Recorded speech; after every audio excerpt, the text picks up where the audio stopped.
Hi, this is Sue Jackson of the Book by Book blog, and I'm here with another Friday Reads. As you can see, I am sitting up for the second video in a row. I am indeed starting to finally feel better after a 3-month-long relapse of my chronic illness that has just been rough. This is, in fact, my third day in a row of feeling pretty good, which is a big improvement. The 2 weeks before this, I was starting to see some small improvements, but I was stuck in a pattern of one good day followed by a bad day, up and down, and I couldn't seem to break that. So I finally seem to be on a more positive trend. I'm very relieved, and trying to take it easy and slow and not mess this up because it is a very delicate balance. But I'm here today to talk about books. And one note before I start talking about books, I just got Invisalign yesterday on my teeth. And at 59, I had to go see an orthodontist for the first time in over 40 years. So this is taking a little bit of getting used to, and some of my S's in particular might sound a little strange, but hopefully it won't be distracting. So let's talk about books. I just yesterday finished Wintering, The Power of Rest and Retreat in Difficult Times by Catherine May, which perfectly matches my sweater today. This was a wonderful book. I really enjoyed it. But more than that, it was the right book for me at the right time. As you can tell just from the subtitle, this book deals with getting through difficult times, which is certainly what the last few months have been. And honestly, the last 23 years with this illness. So I really related to a lot of this. So Catherine is using wintering as a metaphor here, although it's also used in the literal sense in the book as well. The book is organized by months, going from September, the prologue, through to March. And for each of those months, she has different topics that she covers in terms of wintering. But again, wintering here, it's both, she's relating what happens in the physical world to what's happening within each of us when we go through a personal period of wintering, no matter what time of year that falls. So for instance, October, the section she has are Making Ready, Hot Water, and Ghost Stories. November is Metamorphosis and Slumber, and on and on. There's a heavy focus on nature here, which I loved. And also just with learning how to accept where you are today and listen to your body, which is a huge part of living with chronic illness. She does actually have some health problems herself at the start of this book. So there were some health-related things that I could really relate to. But this is a book for anyone because, as she points out, everyone at one point or another in your life goes through a period of wintering. And she is suggesting here that we take our cues from nature, maybe not a complete hibernation, but looking at the way different flora and fauna react to winter and survive winter and use those lessons in the human world.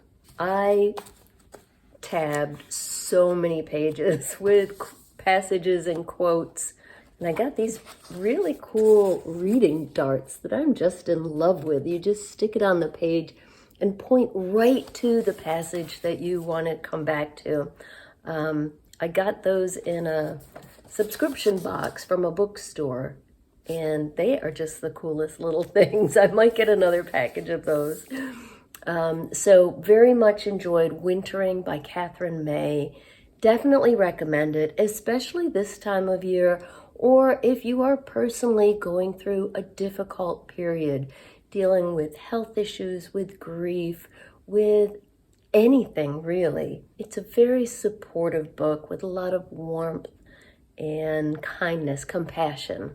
Next up, I am doing a buddy read of Writers and Lovers by Lily King. I am buddy reading this with Melinda at A Web of Stories. You may know that Melinda and I have known each other online for a long time, like almost 20 years.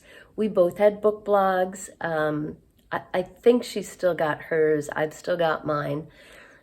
That's how we first got to know each other. She's on the West Coast, I'm on the East Coast, but we had a lot of other things in common, including our reading tastes. And then we both moved over to BookTube, and I don't know why we waited this long. I've been wanting to do a buddy read with her for a long time. I sent her a picture of a whole bunch of books that I've got so many books on my TBR shelves, books that I was really hoping to get to at the start of this year. She chose this one as one that she also wanted to read. Now, unfortunately, I'm a little bit behind already. We were supposed to start on January 6th, and I didn't start until January 8th. Plus, and we knew this going in, Melinda's a much faster reader than I am. I don't know whether she literally reads faster or just has more time for reading, but we knew we'd be at different paces. And that's fine. She is leaving her comments as she finishes a section, and then as I finish that section, I will leave my comments, and we'll be able to interact that way. So, the book, I'm only 15 pages in so far, but I'm enjoying it. I like the writing style very much. It focuses on a 31-year-old woman named Casey, who is living in Cambridge, Mass. In 1997. Casey has traveled a lot in her life. She's lived all over the place, including internationally. But what she really wants to do is be a writer, be a novelist. So she has settled in Cambridge in a tiny, tiny little apartment that used to be a potting shed. And she's working as a waitress to earn money. But her real purpose is to write this novel. So I'm not that far in yet, but as I said, I'm enjoying the writing style. There were already a couple of lines that made me laugh out loud, made my husband lean over to see what it was I was reading. So that's always a good sign. You know, I love a sense of humor in a book. So I'm really excited to read the rest of Writers and Lovers by Lily King and to discuss it with Melinda. On audio, I am listening to The Brier Club by Kate Quinn. This is the selection for my neighborhood book group for this month. We meet next week, and I'm really enjoying this so far. I always like Kate Quinn on audio. I really enjoyed The Diamond Eye that way, and so far this is excellent. She is known for her historical fiction. Now, often she takes a real-life person or a real-life event and builds a story around it. In this case, the Brier Club is not about any real-life person, but it is about a time and place. So it begins in 1954 in Washington, D.C., in a women's boarding house.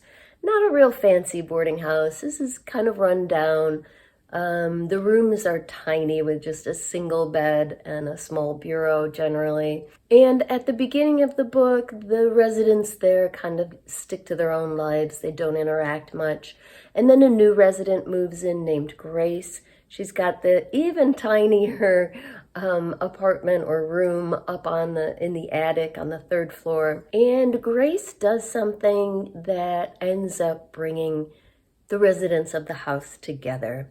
She begins a Thursday night supper club, which they call the Brier Club. The house is actually called Briarwood. Now these rooms are tiny. They've only got a little tiny fridge and a hot plate in each of the rooms, but somehow Grace manages to create this weekly tradition that involves delicious food and brings the whole group together. So the backdrop for this novel is Washington, D.C. in the early 50s. McCarthy's paranoid mission to find all the communists in the country. And you see some of that paranoia among the residents. The beginning of the Korean War and America's involvement in that. The Rosenberg trial, which is the headline in all the newspapers at the time.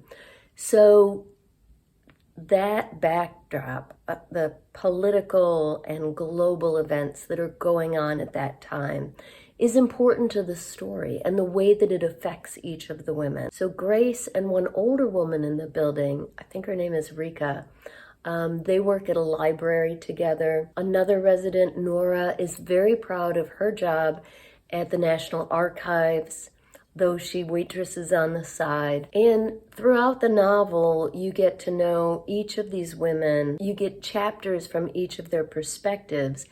And so you get to know them pretty deeply, where they come from, what they've been through, what their lives are like, why they're in this boarding house right now. I'm enjoying it so far. It's a novel about community, but set against this really fascinating historical backdrop. So that's The Brier Club by Kate Quinn. I'm very much looking forward to listening to the rest of that. So that's what I'm reading this week. I would love to hear what you're reading. Please let me know in the comments down below.